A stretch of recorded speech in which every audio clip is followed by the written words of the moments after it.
Aloha, everybody. This is Tiggy Maximus with Tiggy Maximus Talks, episode 108.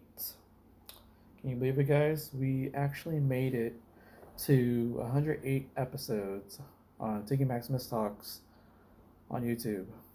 Thank you guys for listening, watching. Thank you for also subscribing, following, liking the episodes.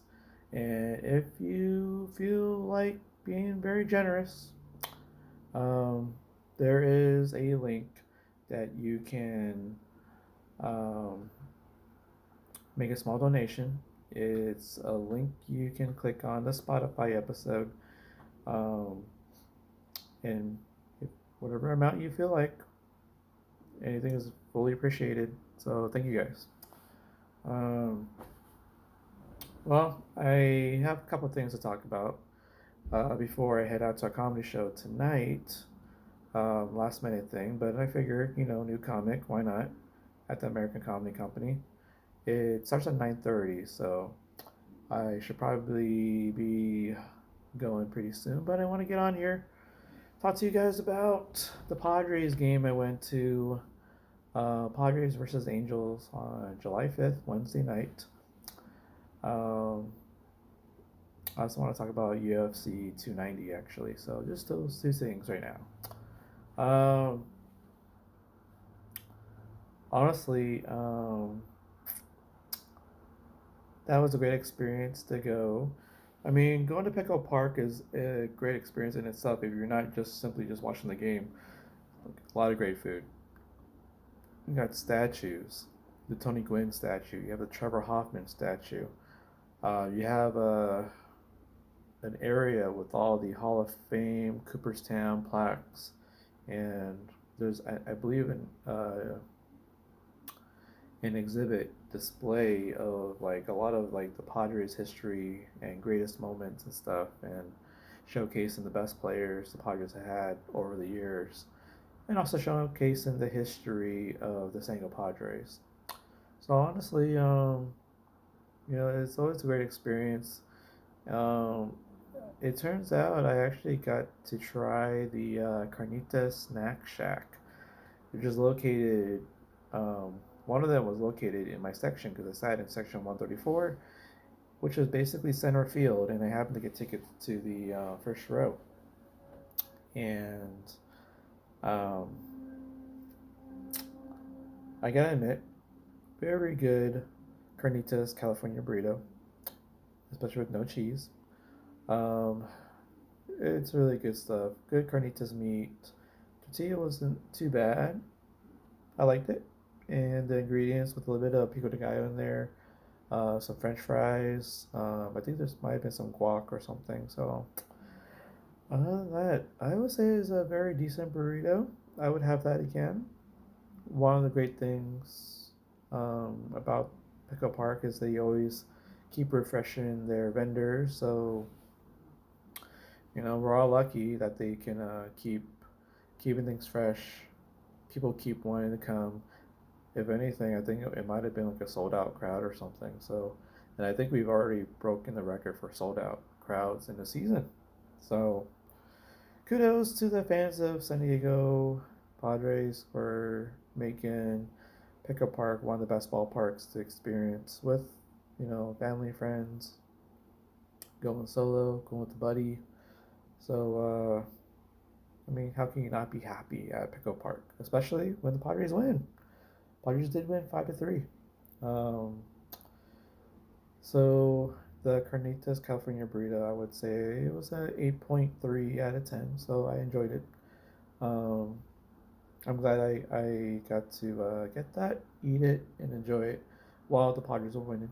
So um, I did happen to park at the convention center, which is pretty much the easiest way. Just get in there, pay for a fee, and get straight to the stadium. Um, but honestly, because I don't know what it is, but I think it's because it was the Angels and Otani was playing. Um, there's something about Padres playing the Angels had a great atmosphere to it, but I had to pay $45 actually. Um, so honestly,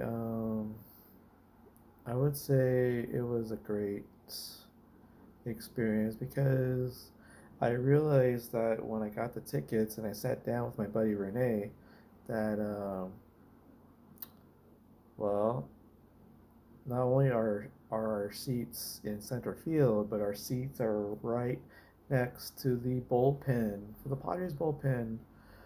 And so I got to see Nick Martinez warm up, and I guess it was his name is Cosgrove. So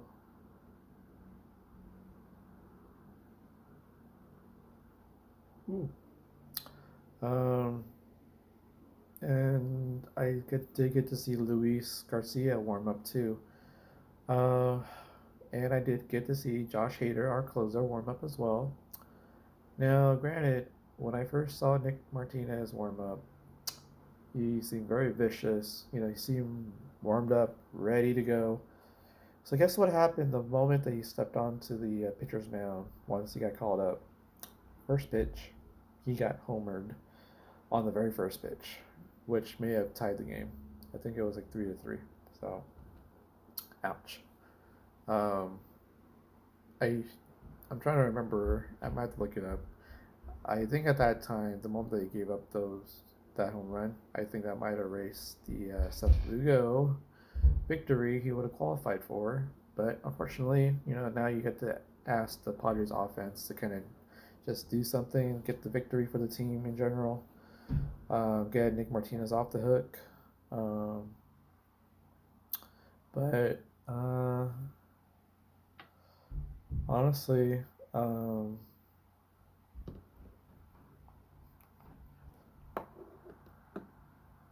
um, I would say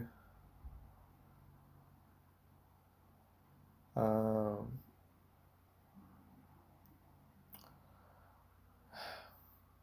he needed some more pitchers. The great thing about this is that the Padres did get a go ahead run. And what's even greater was that the Padres were able to load the bases, I believe, in the bottom of the eighth inning. And um, I believe Cosgrove did get a chance to pitch out there. So I saw him go out from the bullpen and run onto the field. So the Padres were able to get a bases loaded walk and made it 5-3. Got that insurance run, and the Padres were able to bring out Josh Hader. I mean, Luis Garcia was actually warming up, but since they got it to 5-3, it was a great chance to bring in Josh Hader and then close out the game. Um, so what's great is that Josh Hader didn't have much of a problem, and he ended up, I believe, striking out to end the game. The very last batter from the Angels. Great victory for the San Diego Padres. They ended up sweeping the Los Angeles Angels of Anaheim. What's even great is that Shohei Ohtani, I don't believe he got a hit that I saw when I was there, but I have to check the stats again.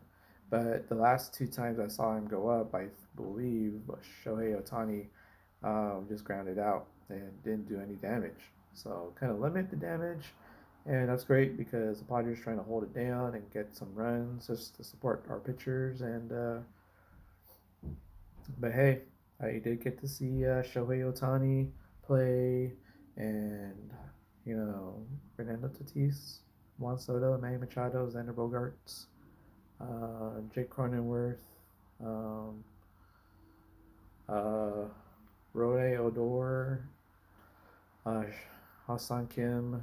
So, oh, Gary Sanchez was catching too. So, great game, great all-around game. Didn't I don't think we panicked too much. Um, Padres did what they needed to do. Relied on the bullpen to keep it manageable for the Padres to win the game. and get to at least 5 runs and respond anytime when the opponent has tied the game. So I'm glad the Padres responded. Um, that's what we need, and with that sweep, it did provide the Padres some momentum and confidence to go into the Met series, who they're hosting right now, and then it leads right into the All Star break, which starts at the end of Sunday night. And Monday is the Home Run Derby, and Tuesday is the All Star game. Wednesday, I think everybody takes off a break, and then I think everybody is back playing again on Thursday or Friday. So honestly, I would get those tickets again in center field. They were pretty awesome. And who knows, might get a ball from one of the pitchers of the Padres or um, maybe a home run ball. So who knows? Cross my fingers. Um, but honestly, I enjoyed myself. And what's even better is that they actually provided a soccer jersey with the Padres logo on it. And because the San Diego City has been granted the 30th um, Major League Soccer franchise, so honestly, great things for San Diego soccer and Padres, and it's great for everybody. And can't wait to see when the San Diego soccer team, I guess the name might be San Diego FC or FC San Diego, which whatever the name will be, I'll be out there to support them. So top tier soccer. So yeah. Which reminds me, I do have to go to a game for the San Diego Soccer's indoor soccer team. Um, so kind of remind myself of that. Um, Anywho, let's get into UFC 290. Um, Big event tomorrow night. It's going to be coming from Las Vegas, T-Mobile Arena. Big fight night. 2 championship fights. We got the featherweight championship on the line with your featherweight champion Alexander Volkanovski going against the interim champion Yair Rodriguez.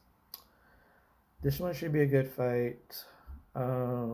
It's great to see Yair Rodriguez kind of just climb up the rankings and finally get this opportunity to face the champion. And Alexander Volkanovski will do his best to try to, you know, retain his championship, establish that high standard of defending the championship with his great fight style, great striking, um, tremendous takedown defense most times, and be able to come back from any kind of adversity. So I like the fact that this fight, you have both guys pretty much in their prime. And can't wait to see this fight tomorrow night. I'm picking Alexander Volkanovski to win. Next, we have the flyweight championship. We have our champion Brandon Moreno holding the 125-pound championship after his what seemed like, what was it, 4 fights? 4 fights. I guess it was 4 fights, right? I mean, I would say there was one draw, and then Figueiredo won one, and I think Moreno won two. So it would have made sense that that was probably 4. But I guess in that case, they may have put that rivalry behind them now, and Brandon Moreno is going to stay and defend the flyweight championship. And it just so happens his opponent, Alexandre Pantoja, he might have Brandon Moreno's number, and that's just amazing because Pantoja beat Moreno on The Ultimate Fighter, and Pantoja, when he got into the UFC officially, he actually did Brandon Moreno. He beat him again. So this is a great fight because Moreno has the motivation to show that he evolved since those days. And Pantoja, well, he has the motivation that maybe the fact that he beat him twice, he'll beat him a third time, and on the third time, he'll become the flyweight champion of the world. So, with that being said, I am actually picking Pantoja to beat Moreno. So that should be fun. Fun fight. Honestly, I can't wait to see that fight tomorrow. It'll be an exciting 5 rounds probably. So next up we have a middleweight fight, 185 pounds. You got Robert Whitaker, who has basically not lost to anyone other than Israel Adesanya. That's amazing. Um, I mean, technically Robert Whitaker should. I guess he is the number 1 contender. And if he wins this fight against Dricus du Plessis, that will establish his number 1 contender status. Who knows? I guess they might try a third time, Israel and Whitaker. So why not? Now, granted, Whitaker, I like him. I think he's going to win. But du Plessis is kind of a wild card here because I feel that he might have a way to stifle Whitaker. But I think in the end, Robert Whitaker should outstrike du Plessis, and he might be able to get the points victory on du Plessis on striking alone. So, should be a good fight. Honestly, in my mind, it was like 55-45 Whitaker, but I do believe du Plessis does have a chance though, but I'm picking Whitaker on this one. So, who knows? Next up, we have a lightweight fight between Jalen Turner and Dan Hooker. This one should be a good fight. I mean, it could go either way, honestly. I mean, I've seen Dan Hooker fight a few times. I think I've seen Jaleel Turner fight a few times too, but honestly,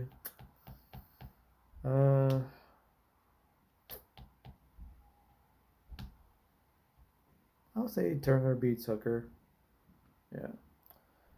And then we have another middleweight fight. It's the sensational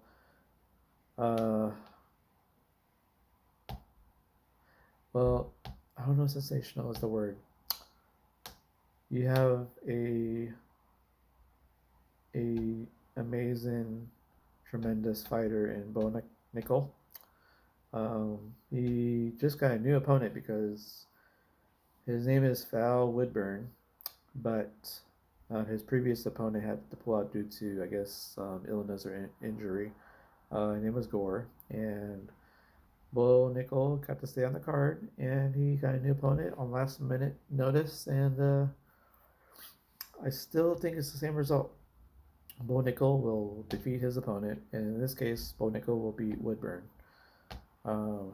Should be fun to watch, and Bo Nickel should become a big name if he hasn't already. Causing some waves. Now we have a featured welterweight bout. We have Robbie Lawler, a legend, going up against Nico Price. That one is an interesting one. Honestly, this can go back and forth, but I feel that Nico Price is going to beat Robbie Lawler in this one. Next, we have a catchweight fight between Tatsuro Tara, undefeated, 13-0. He's going against 10-4 Edgar Chairez. This actually might be a good fight. It might start off with a lot of striking to start off the fight. However, it looks like Tara is a submission specialist as well. So I think he'll do the striking and they'll set up for a submission, which means there'll be a takedown somewhere. And honestly, I'm kind of excited to see Tara. So Tara, I pick in Tara to beat Chairez. Next, we have a women's strawweight fight between Yasmin Jaregui, who's undefeated. She's going up against Denise Gomez. Um, honestly, I think Jaru Jauregui is going to win this fight in a very impressive manner, but she might have a little trouble to start off the fight, but will eventually will win by strikes or by decision. So next we have a light heavyweight bout between Jimmy Crute. Um, he's going up against Alonzo Menifield. This will be a lot of striking. Um, honestly, I think someone might get knocked out. But I am picking. I'm picking. Let's say Menifield. I'm picking Menifield to win this one. Um, next we have the early prelims. We have a light heavyweight bout. We have the undefeated Victor Petrino going up against the 16-6 Marcin Prachinio. Honestly, this one should be a good fight, back and forth, but I'm picking Petrino to win this one. Next, we have a bantamweight fight between Cameron Simon, undefeated. He's going up against the 15-2 Terrence Mitchell. Um, uh, hmm. I'm picking Terrence Mitchell to win this one, actually. So that should be fun to watch. Next, we have a flyweight fight. Shannon Ross going up against Jesus Aguilar. This one might be going back and forth as well. One does like takedowns and submissions and somewhat striking, while Shannon Ross, I think he's very much into his striking. So, um, ooh, but let's say Aguilar wins. And then we have our first fight of UFC 290. It's going to be a lightweight fight between Kamula Kirk, who's 5-5, going up against the Esteban Ribovics, 11-1. Um, should be an exciting fight. Guys, I think has a bright future, and I'm picking Esteban Ribovics to win this one. So those are my picks, guys, for UFC 290. And make sure you follow those picks, or if you like your own picks, you guys can, um, you know, follow your own picks. Watch the fights. I'm gonna be at home and away tomorrow. I'm gonna be there at the 5 o'clock hour Pacific time, so I'll pretty much catch like 9 fights basically. The 4 fights in the prelims and then the 5 fights in the main card. I'll probably bypass the 4 early prelims, but I'll probably watch it at a later time. Should be fun. I can't wait to try more of their food and have a drink and just get a load off and have a lot of fun, have some good food, good company, watching some good fights, and definitely, sometimes you gotta watch some comedy shows, which I'm gonna do right now, actually. Anywho, I'll talk to you guys later. This is Tiggy Maximus signing off, and booyaka!